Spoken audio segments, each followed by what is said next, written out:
sicurezza, perché al confine di un aeroporto bisogna evitare assolutamente di avere grandi concentrazioni di massa. Esiste uno studio che noi presenteremo che dimostra che su 400, oltre 400 incidenti nel mondo, la maggior parte degli aerei cade, quando cade, speriamo mai, proprio esattamente dove, nelle aree laterali, dove non ci deve essere né centri commerciali né stadi. Noi lo abbiamo già detto a Genova, lo abbiamo detto in altri posti, lo diciamo qui. Mi sembra che sia talmente ovvio, non bisognerebbe nemmeno ripetere. Io credo che il problema sia, come dire, di capire che lo stadio non può venire lì perché è troppo vicino. Se ci sono altri posti dove insomma, si può fare, sia a Cagliari che nei comuni vicini, questa può essere una soluzione. Noi siamo pronti, come dire, a dare tutta la collaborazione con l'unico limite che ci impone la legge, che è quello di non consentire che si facciano delle strutture potenzialmente pericolose per la moltitudine di cittadini, non solo di questa generazione ma anche di quella a venire. A questo punto chiediamo al sindaco di Cagliari, torna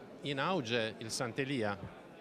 Il Sant'Elia innanzitutto quest'anno si giocherà al Sant'Elia, il tema è un domani, vista l'impossibilità di realizzare lo stadio qua a Elmas almeno nella zona dell'aeroporto, poi da come detto, da come raccontato oggi dal presidente dell'ENAC, sicuramente dovremmo, a meno che il presidente del Cagliari Calcio non decida di andare in un altro sito, riprenderemo il dialogo sul Sant'Elia. Io credo che sia bene non perdere nessuna occasione per avere uno stadio polivalente da restituire alla città e ai cittadini.